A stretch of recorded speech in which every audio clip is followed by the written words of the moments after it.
Where are we going again? I told you, it's... Oh, hey guys. Welcome to Story Lab. Today, we're looking at the story of a brave woman who faced a very uncertain future.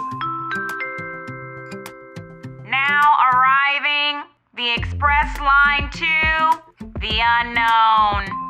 That's us. Let's go.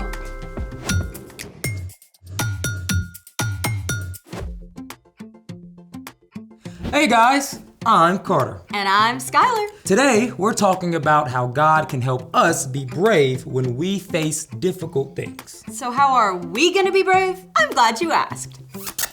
Bam! Or Bob? Welcome, one and all, to the Battle of Bravery. So, today, we're doing a trio of bravery challenges. These frightening tests will take us all around the globe. We will present a challenge of taste, a challenge of touch, and our finale, a challenge of terror. First up, taste. Let's do it! Our first challenge is to eat a very unique dish that we've never tried before, blindfold. The plot thickens, shall we? We shall. Okay, kind of feels rough. Okay, let's try it. A little greasy, okay. Very good. Okay, what is this? I have to see. Yeah. What is this? It's vareniki, a traditional dumpling made in Ukraine. It's so popular, there's even a statue devoted to vareniki in the city of Cherkasy. Oh, who knew? Different, also tasty. Time for our second challenge. Behold, the tank of mystery. 2 mystery items have been placed inside this tank. Skylar and I will take turns reaching inside to guess. Ready? Ready, after you go first. All right. Ooh, what is that? It almost feels like eyeballs. It's like slimy? Okay, I don't know. So what is this? These, my friend, are lychee, a fruit native to the Malay Indonesian region. And how do they taste? We'll eat one later. Now, Your turn. ready? I think. Oh, it's like spiky. What? Okay, I have no idea. What is this? This is an alebrije, a brightly colored Mexican folk art sculpture. Each one is a unique celebration of creativity. So cool. The colors are so wild. Yeah. All right, now we've completed the challenge of taste, And the challenge of touch. which means it's time for... The challenge of terror.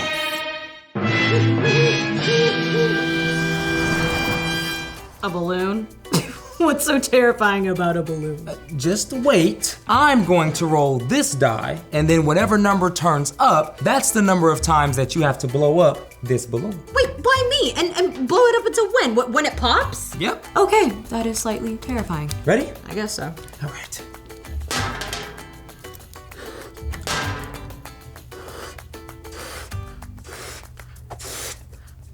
Oh, wait, what's that on the balloon? You're looking at a giant huntsman spider from Laos in Southeast Asia. These spiders can grow to the size of a dinner plate. Eek! Oh, very terrifying. Spiders and popping balloons? I hate waiting for it to pop. Cover your ears if you don't like popping balloons. Be brave, we can do this.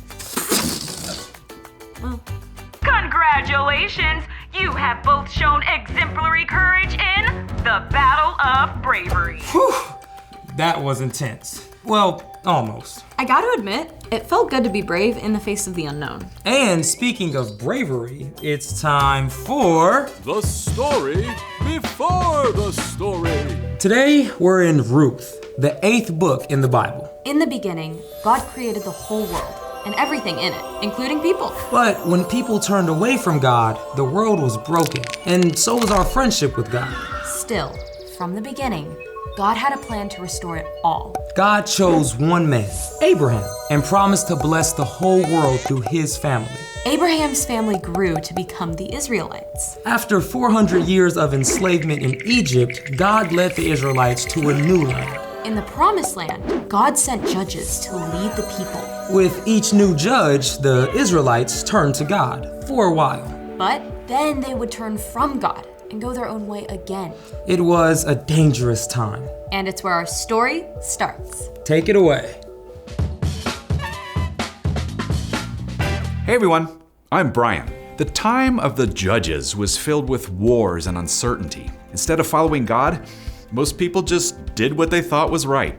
During this time, a woman named Naomi and her husband Elimelech lived in Bethlehem. A great famine struck the land, and there was not enough food. So Naomi, her husband, and her 2 sons left for the land of Moab. During their time in Moab, Naomi's sons married 2 women named Orpah and Ruth. Sadly, Naomi's husband died, and later both of her sons died as well. Naomi was left alone with her 2 daughters-in-law. One day, Naomi heard that God had once again provided food in her homeland, so she packed up and started back home along with Ruth and Orpah. But as they set out, You two, go back to your families. You were sweeter than honey to me and my sons, but the hives run dry. Go home. But Naomi, What? You think I got more sons for you to marry? You wanna be single? In this economy? Go home. Find a new husband. Get your happily ever after, but don't come with me. The Lord has turned against me. when Ruth and Orpah heard this, they wept. Finally, Orpah kissed Naomi and left, but Ruth refused to go. Don't try to make me leave. Where you go, I'll go. Where you stay, I'll stay. Your God will be my God, and there's nothing you can say to change my mind. Stubborn as a mule on a bath day. Fine, do what you want. Must have been scary for Ruth to follow Naomi. I mean, she was moving to a brand new country with new customs, people she'd never met. But Ruth loved Naomi and chose to be brave, even though she didn't know what was ahead of her. Once they arrived in Bethlehem, life was not easy for Ruth and Naomi. At the time, there weren't many ways that women could earn money. Neither Ruth nor Naomi had jobs. Let me go out to the fields. I'll pick up the grain that has been left. My daughter, go ahead. In God's law, landowners were instructed to leave behind some grain in the fields for people in need. So Ruth went to the field of Boaz, who was a relative of Naomi. Who's that woman? That's Ruth, and boy, does she have a story. The worker told Boaz all about Ruth's kindness to Naomi, and Boaz was impressed. Have some bread with us. Why are you being so kind to me? I've heard about everything you've done for your mother-in-law. I know that you left your country. May the Lord reward you for what you've done. Thank you. Don't pick up grain in any other field. Stay here. I've told the men not to bother you. As a relative of Naomi, Boaz had a responsibility to help take care of them. And after a time, he and Ruth were married and had a baby boy. Everyone was filled with joy, especially Naomi. All her friends celebrated with her. Oh, Lord bless him. Look at this cutie. I could just pinch his cheeks right off. It had taken great courage for Ruth to leave her home and stick with Naomi, but because Ruth was brave enough to step into the unknown, she actually became the great-grandmother of somebody you probably know about, King David. And many, many years later, another baby boy was born into David's family, God's very own son, Jesus. The end. Imagine leaving your country, your family, and everyone you know. I would have been terrified. Yeah, which goes to show you just how brave Ruth was. So, what's our part in the story? Well, you may not be called to move to a whole new country like Ruth, but you might have to move to a new town or go to a new school. And you're definitely gonna have to try some new things in your life. When that happens, you're gonna need some courage. You're gonna need God to help you be brave enough to do hard things. Especially when you don't know what's about to happen. Yeah, like if you switch to a different school. Or start a new sport. Or maybe a new baby is about to join your family. Yeah, even just starting a conversation with a new kid at school takes courage because you don't know how they're gonna react. But when you show courage and just give it a try, you learn and you grow.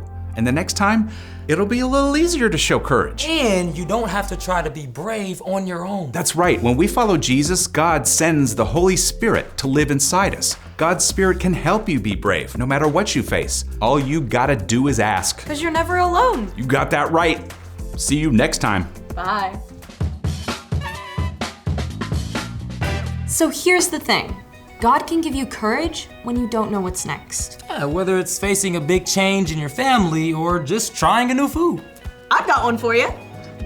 Oh yeah, our lychee. Lychee? Lychee? Tomato.